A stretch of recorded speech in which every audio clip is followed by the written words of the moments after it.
నెల 7వ తేదీన హైదరాబాద్లో నిర్వహించనున్న హలో మాదిగ చలో హైదరాబాద్ లక్ష డబ్బులు 1000 గొంతుకల కార్యక్రమం విజయవంతం చేయాలని ఎంఆర్పీఎస్ రాష్ట్ర నాయకులు మాసాయిపేట యాదగిరి పిలుపునిచ్చారు.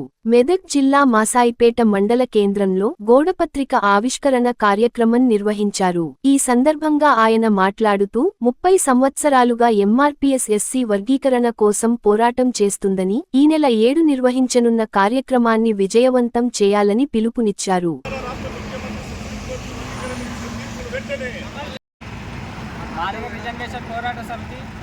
మాసాయిపేట మండల కేంద్రంలో 1000 గొంతుల లక్ష డబ్బుల కార్యక్రమం పోస్టర్ రిలీజ్ చేయడం జరిగింది. మాసాయిపేట మండల కేంద్రంలో నుంచి ప్రతి గ్రామం నుంచి ప్రతి ఇంటి నుంచి సిలికైపున్న డప్పు భుజాన వేసుకొని హైదరాబాద్ నడిఒడ్డుకు చేరుకొని మాదిగ సత్తా ఏంతో నిరూపించుకోవాలని ప్రతి గ్రామం నుంచి మాసాయిపేట మండల కేంద్రం నుంచి నేను విజ్ఞప్తి చేస్తా ఉన్నా.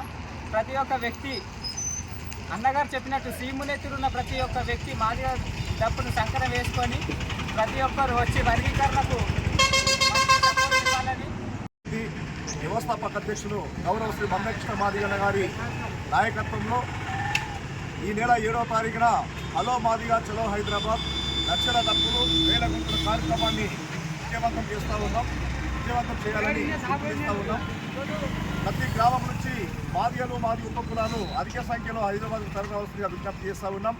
మరి 30 ఏళ్ల సుదీర్ఘ ఉద్యమంలో కులం పేరు చెప్పుకోవడానికి భయపడ్డ మాదిగలు, ఊరులకు రావడానికి భయపడ్డ మాదిగలు ఈరోజు ఆత్మగౌరవంతో కులం పేరు చెప్పుకోవడమే కాకుండా ఈ దేశ సర్వోన్నత న్యాయస్థానమైన సుప్రీంకోర్టు నుంచి మాదిగలు చేస్తున్న పోరాటం న్యాయబద్ధమైందని చెప్పేసి వాళ్ళకి వర్గీకరణ చేయాల్సిందేనని చెప్పేసి ఆ అధికారం రాష్ట్ర ప్రభుత్వాలకు ఉన్న సుప్రీంకోర్టు తీర్పు ఇచ్చిన విషయాన్ని గుర్తు చేస్తూ ఉన్నాం. ఈ సందర్భంలో సుప్రీంకోర్టు తీర్పును స్వాగతించిన ముఖ్యమంత్రి రేవంత్ రెడ్డి గారు ఈ దేశంలోని అన్ని రాష్ట్రాల కంటే వర్గీకరణ సుప్రీంకోర్టు తీర్పును అమలు చేయడంలో తెలంగాణ రాష్ట్ర ప్రభుత్వం ముందుంటుందని చెప్పేసి మాటనిచ్చి 5 నెలలు దాటుతున్న ఇప్పటి వరకు ఆయన కాలయాపన చేయడం, నిర్లక్ష్యం చేయడం అంటే మాదిగలను మోసం చేయడం అనే విషయాన్ని తెలియజేస్తూ ఉన్నాం.